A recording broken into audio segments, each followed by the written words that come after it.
My daughter-in-law thought my home was her stage, and I was her unpaid help. She planned a Christmas party for 25 people without even asking me. That betrayal lit a fire in me I never thought I had. Hello, everyone. My name's Ruth Patterson, and before I start, I want to know, where are you watching from tonight? I love hearing from people all over. It reminds me how small this world can be when we share our stories. Now, let me tell you about the Christmas that changed everything. It was a chilly morning in early December. I was sitting at the kitchen table with my cup of cinnamon tea, watching the fog roll off the backyard fence, when Melissa, my daughter-in-law, came bouncing down the stairs like she was walking onto a talk show stage. She had that bright, practiced smile she always wore when she was about to say something I wouldn't like. "Ruth," she said, in that sing-song voice of hers, "just wanted to let you know. My family's going to celebrate Christmas here this year. It'll just be around 20, maybe 25 people." I blinked. "Here?" I asked, setting my cup down slowly. "In this house?"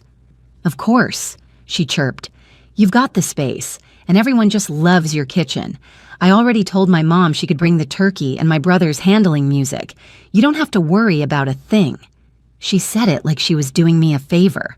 But what she really meant was, you don't have a say. My heart gave that heavy, familiar drop, the kind that comes when you realize you've been dismissed again. You see, I wasn't some guest in that house. I was the one who helped buy it. After retiring from 35 years as a school principal, I sold my home, the one my late husband and I built together, to help Daniel, my only son, make a down payment on this place. When Melissa and Daniel married, she suggested I move in for company. I thought it was love talking. Maybe it was convenience. The first year was fine. Melissa smiled sweetly, offered me tea, asked about my garden. But as time went on, her tone changed. She started calling it her kitchen, her living room. She'd move my things into storage to make space. And I, trying to keep peace, let it slide. Until that morning. She leaned against the counter, scrolling on her phone, her words cutting like tiny, careless knives. "I already sent the invites. Oh, and the caterer will come by next week for a walkthrough. You'll love it, Ruth. I'm thinking gold and white theme this year." I looked at her. Not angry, not yet. Just tired. So tired of being treated like a piece of old furniture she couldn't quite get rid of. I said quietly, "Did Daniel agree to this?" She waved her hand, still smiling. "He's fine with it. We talked last night. Don't stress. You just relax and enjoy the show." Enjoy the show. She had no idea that the woman standing in front of her had directed plenty of shows in her life. School plays, fundraisers, even the chaos of teenage classrooms. I knew exactly how to sit still and let someone think they were in charge. Until it was time to take the stage myself. I took a deep breath and smiled, that calm, slow smile that used to make my students stop misbehaving. "Perfect," I said softly. "I'm taking a vacation that week." Melissa froze. "What?" I leaned back in my chair. "You said it'll just be 25 people, right? That's perfect. You won't need me here." Her smile twitched. "Oh, don't be silly. It's your home too. You can't just leave on Christmas." "I can," I said, taking another sip of tea. "And I will." The silence that followed was thick as honey. She laughed, a little too loudly. "You're joking." I smiled again. "You'll see." When she finally left the room, still muttering something about overreacting, I opened my laptop. The glow of the screen hit my face, and for the first time in years, I felt that little spark of independence again, the one I thought I'd lost somewhere between compromise and politeness. Melissa thought she was hosting a party. She had no idea I was about to host a reckoning. As the clock ticked and the fog outside began to lift, I whispered to myself, "This Christmas, Ruth, you're not serving anyone. Not this time." That night, I couldn't sleep. I lay in bed staring at the ceiling fan, listening to the faint hum of Melissa's laughter from the living room, the sound of her heels clicking across the hardwood, her voice full of confidence, full of ownership. It wasn't the first time she'd made me feel like a guest in my own home, but it was the first time I finally admitted it to myself. I remember when she first moved in, Daniel had just gotten married. He was glowing, so happy, so sure he'd found the perfect woman. Melissa was polite at first, all smiles, soft words, little compliments. "Oh, Ruth, your home is so cozy," she'd say, touching things gently, pretending she admired my way of living. But within months, things started shifting. The photos of me and my late husband disappeared from the hallway walls, replaced by prints of beaches and city skylines. The antique vase I'd owned for 40 years, gone, accidentally chipped. Even the floral curtains I'd sewn myself were replaced by long gray drapes. I told myself, she's just making the house feel like her home. I wanted to be understanding. I wanted Daniel's marriage to work. But sometimes understanding becomes surrender. One evening, last year, her mother and sister came over for dinner. I'd cooked roasted chicken, mashed potatoes, green beans with almonds, all my son's favorites. Melissa didn't even look at me. She stood at the head of the table, waving her manicured hand. "Mom, I told Ruth she doesn't have to worry about cooking next time. I'll order catering. It's just easier for everyone." Everyone. That word stung. Daniel chuckled awkwardly. I smiled because that's what I'd trained myself to do. I smiled even when they used my good china without asking. I smiled even when I was told to sit while they cleaned up, and they just piled everything into the dishwasher, scraping my careful order apart. That's what women like me are taught. Keep the peace. We fold our anger into napkins and tuck it under our plates. But tonight, as I lay there in the dark, I felt something shift. I got up, slipped on my robe, and walked into the kitchen. The air smelled faintly of Melissa's perfume, floral and sharp, like fake roses and vinegar. On the counter sat her notebook. Christmas party, 25 guests. She'd already listed everything: table settings, champagne orders, seating charts. There wasn't a single mention of me, not ask Ruth about decorations, not use Ruth's old recipe for apple pie, not even make sure Ruth's okay with this. I stood there for a long time, staring at that page. My hands trembled, not with sadness, but with clarity. They didn't see me anymore. Not as a mother, not as a woman, not even as a person who deserved to be asked. And I realized that wasn't entirely their fault, because I'd stopped demanding to be seen. I sat at the table, opened my planner, and began writing. Not a grocery list, not a to-do, but something I hadn't written in years. Things I want for myself. It felt almost strange the way the pen moved, like my hand had forgotten how to write in the first person. 1. Peace. 2. Independence.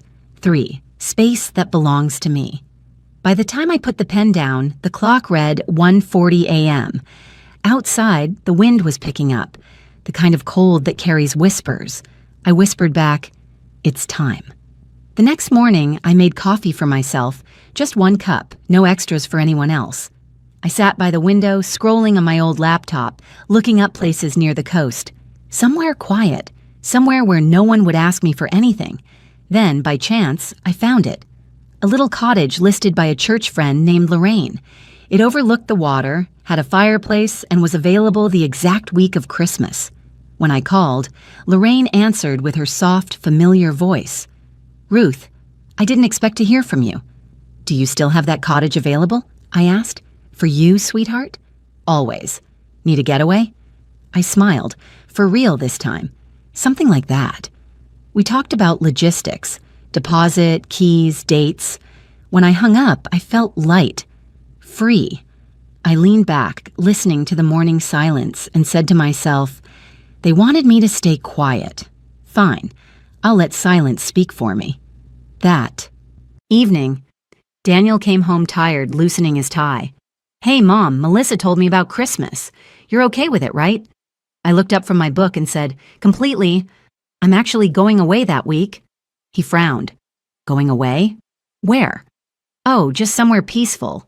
He chuckled. "You sure? Melissa's mom's bringing her famous ham. You'll miss out." I smiled faintly. "I think I'll survive." He didn't understand. He wouldn't, not yet. But soon, they both would. The morning after I booked the cottage, I felt lighter than I had in years. It wasn't excitement. Not exactly. It was something quieter, stronger. A calm sort of rebellion humming under my ribs.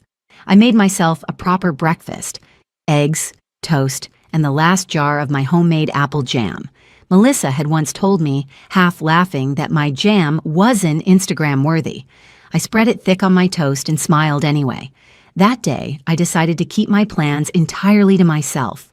For the next week, I went about life as usual, folding laundry, watering the poinsettias, pretending to watch television while Melissa paraded in and out with swatches of gold ribbon and boxes labeled holiday glam. She'd taken full command of the house. There were already 4 boxes of decorations stacked in the hallway, and she'd started rearranging the furniture to make space for guests. She never once asked if I wanted to keep the nativity set that belonged to my mother. She just tucked it into a cardboard box, marked it miscellaneous, and shoved it under the stairs. Every move she made was a tiny erasure. But this time, I didn't stop her. I watched, nodded, and smiled when she caught my eye, because I already knew something she didn't. That Sunday after church, I stopped by the parish office to see Lorraine in person. She greeted me with that warm, knowing smile older women give one another when they sense something brewing beneath the surface. "I take it this vacation isn't just about the view," she asked softly, pouring us tea. I smiled. "Let's just say I'm finally giving myself a break." "Well," she said, leaning back, "that cottage is ready for you. Clean linens, fireplace stocked, just you and the sea." I hesitated before asking, "Do you still run that little community rental board online? The one for church members and families traveling through town?" Her eyes twinkled. "I do. Why?" I took a sip of tea, letting the silence do its work. "Would you happen to know a nice family? Maybe someone looking for a last-minute place to stay over Christmas? A family that's respectful?" Lorraine raised an eyebrow, and then she smiled the kind of smile only a woman who's lived a full life can give. "I think I know just the couple." By the following Wednesday, everything was arranged. Lorraine had connected me with a quiet pair, Martha and Henry Lewis, traveling cross-country to spend the holidays near their grandchildren. Their lodging had fallen through, and they were desperate for a place. I offered them my portion of the house, the one that, legally, I still co-owned with Daniel. When we spoke on the phone, Martha sounded gentle, almost apologetic. "Are you sure it's okay, Mrs. Patterson? We don't want to intrude." "Oh, I insist," I said, meaning every word. "You'll be doing me a favor." We handled everything properly. Paperwork, signatures, even a small security deposit. It was all neat and official. I told them they could move in the day before Christmas Eve. Meanwhile, back at home, Melissa was thriving in chaos. Every day brought more deliveries, garlands, glass ornaments, catering menus. One evening, she came to me in the kitchen, laughing. "Ruth, can you believe this caterer charges extra for plating? We'll just use your dinner set, right? It's vintage, so classy." "My dinner set?" I asked, arching a brow. "Yeah, the blue porcelain one. It'll photograph beautifully." I took a long breath, smiled sweetly, and said, "Sure, Melissa, whatever you think is best." Inside, I was laughing, because I already knew she'd never get the chance to use them. The days moved quickly. I started packing my small suitcase, wool sweaters, a novel I'd been saving for years, my husband's old scarf. As I folded my things, I felt something shift inside me, the heavy weight of guilt lifting, replaced by quiet clarity. For years, I'd mistaken endurance for grace. I'd thought holding my tongue was strength, but sometimes silence isn't noble. It's just permission for people to walk all over you. On the night before I was set to leave, I overheard something that burned deep. Melissa was in the living room with Daniel, laughing softly.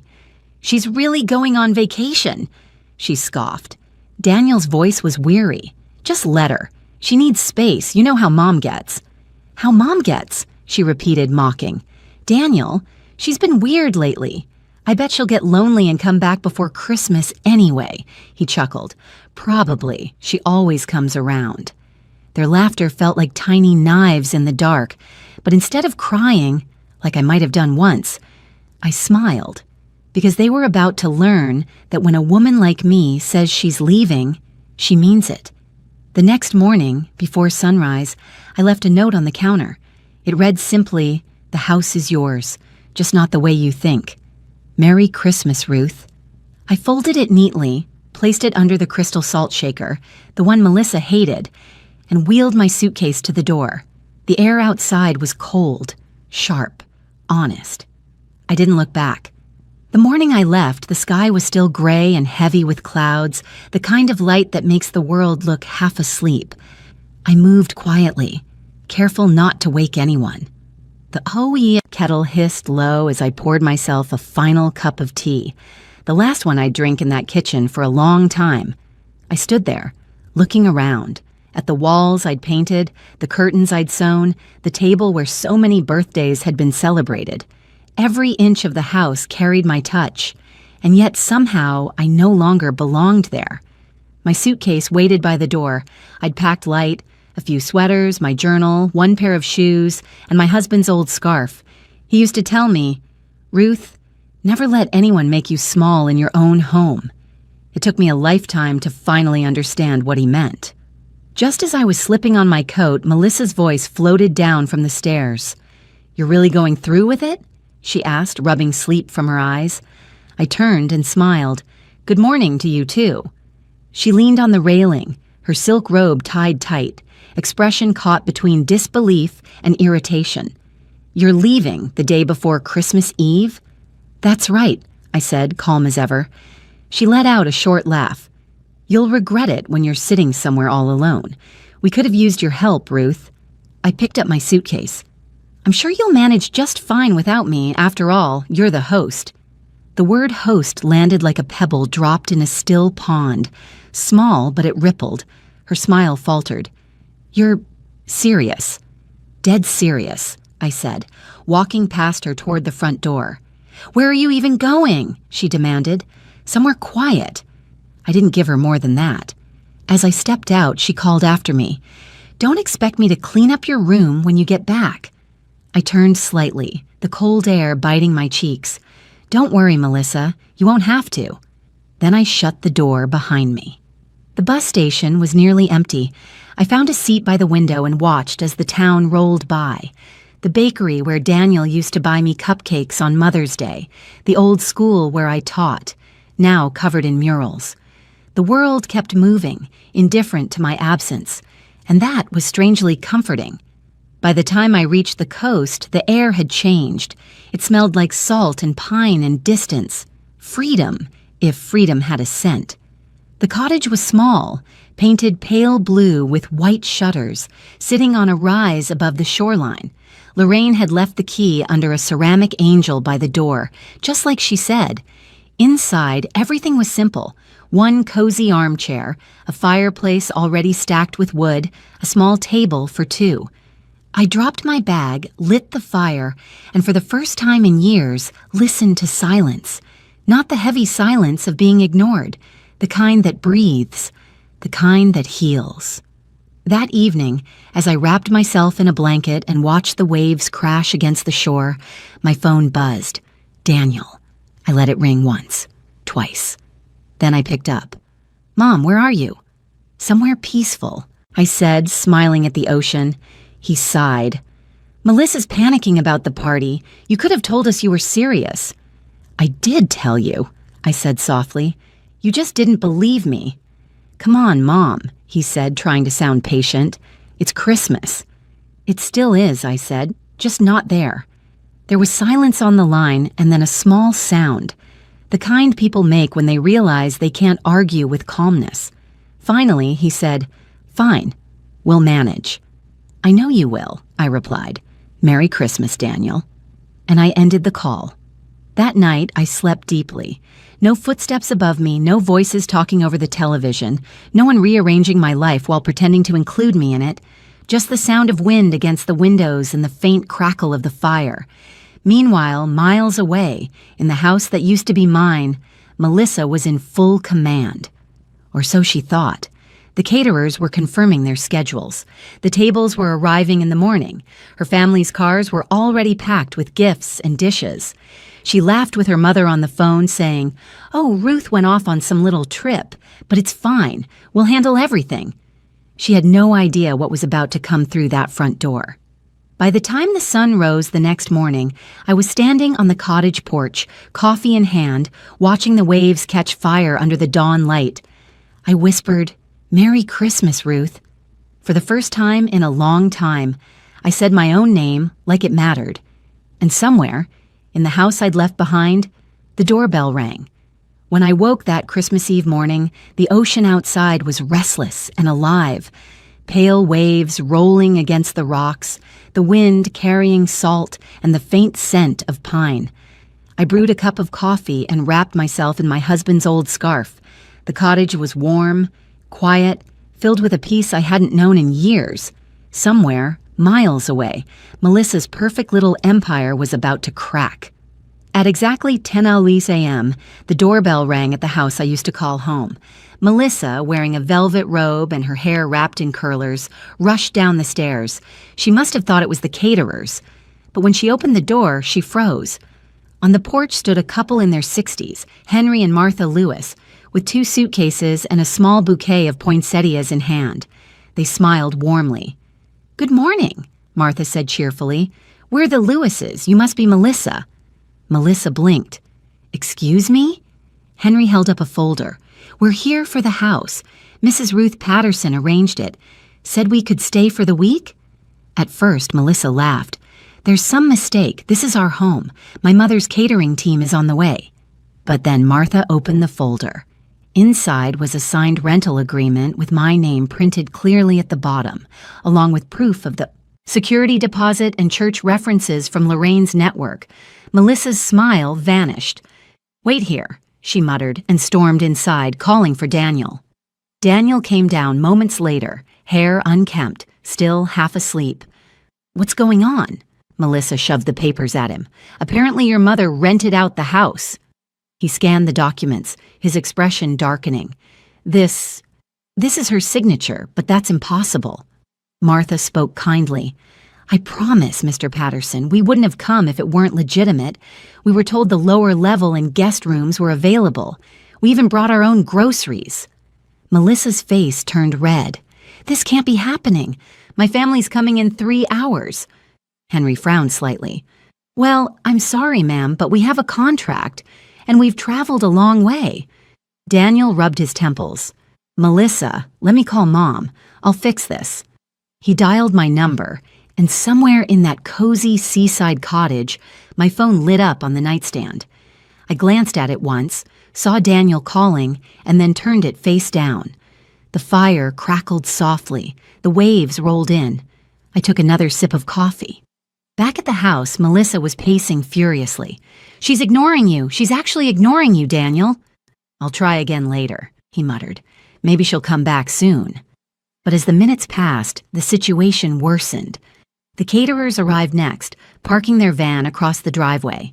Then came Melissa's parents, her cousins, and her brother's family, all carrying food and gifts, chattering excitedly about the big party.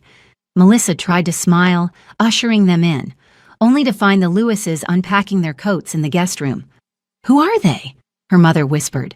"People my mother-in-law rented the house to," Melissa hissed under her breath. Her mother blinked. "You're joking." "I wish I were." The guests started whispering. Daniel was on the phone, pacing in the kitchen, muttering, "Mom, pick up, please." Martha, trying to ease the tension, said, "We can share the space if that helps. We won't be in your way." But the house wasn't built for sharing between 2 families, especially not with 25 people and a full catering setup. Within an hour, the place was chaos. Dishes clattering, people talking over one another, children running through hallways, Melissa's relatives glaring at strangers in their pajamas. The caterers refused to unload without clarification. The decorator refused to set up with unapproved guests in the living room. Melissa's dream Christmas had turned into a farce. Meanwhile, I sat by the window in the cottage watching gulls dance in the wind. I wrote in my journal, "Peace doesn't come when people apologize. It comes when you stop needing them to." I thought of the noise, the tension, the endless, small humiliations. Then I smiled, closed my notebook, and decided to bake cookies, just for me. No one hovering, no one commenting, no one telling me how I should do things, just the sound of the oven ticking warm and steady. Back at the house, Melissa's last shred of patience broke when one of her cousins whispered, "Did Ruth really rent out the place?" "Oh, honey, that's brilliant," she snapped. "Everyone, stop laughing. This isn't funny." Daniel tried to calm her, but the damage was done. Guests started leaving. The catering team packed up. Even her mother sighed, muttering, "I told you not to plan something so big." Melissa stood in the middle of the wreckage, garlands half-hung, trays untouched, and strangers politely trying to stay out of her way, realizing the house she'd tried to claim wasn't hers to control. That night, she finally got through to me. "Ruth," she said, her voice tight with anger. "What did you do?" I answered calmly. "You said your family was celebrating there, didn't you? I just made sure someone enjoyed it." "You rented our home." "Our," I said softly, "is a strong word." She went silent. I could almost hear the realization sinking in. Then I added, "Melissa, Christmas is about gratitude. Maybe this year you'll find some." And before she could respond, I ended the call.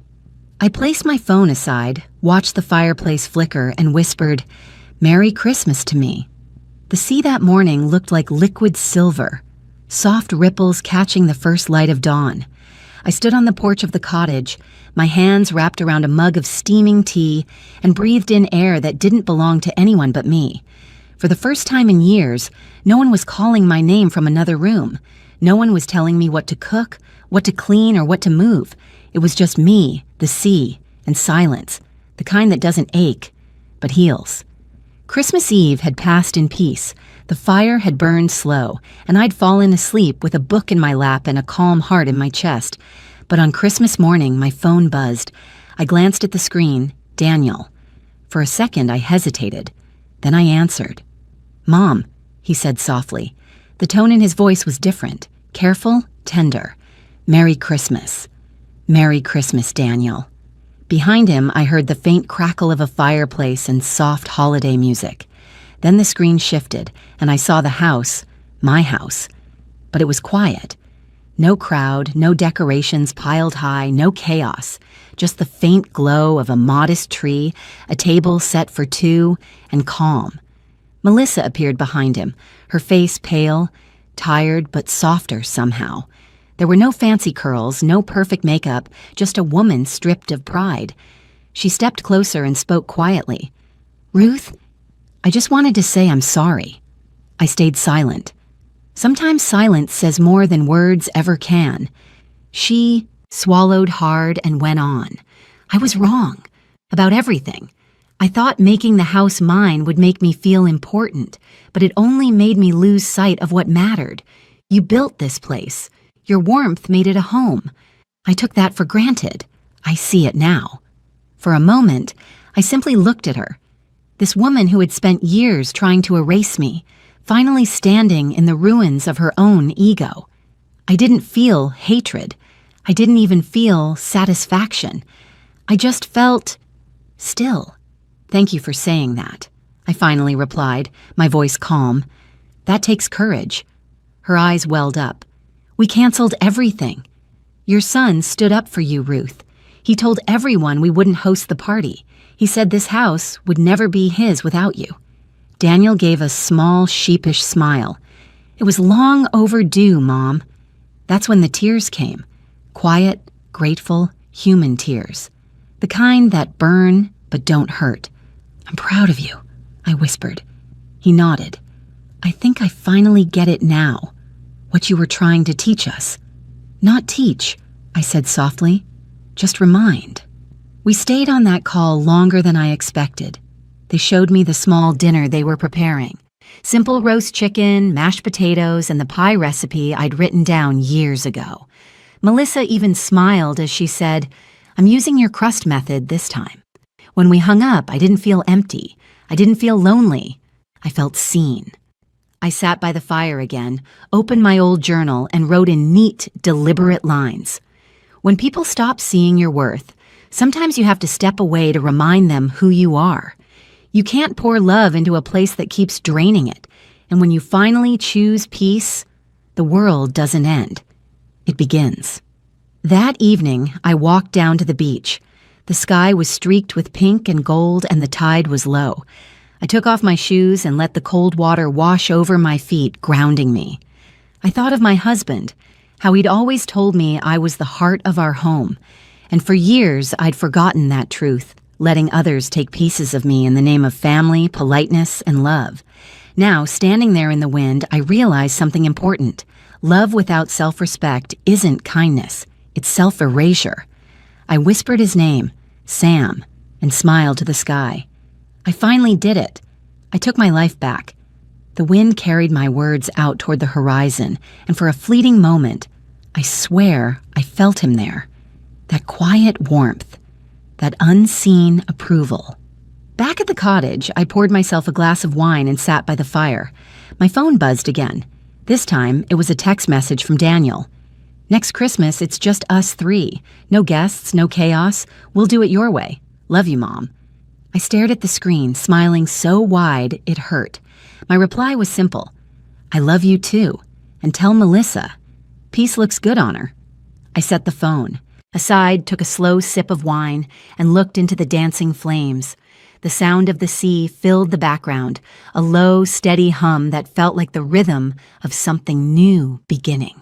And as midnight came, I stood by the window, watching fireworks bloom faintly in the distance over the water.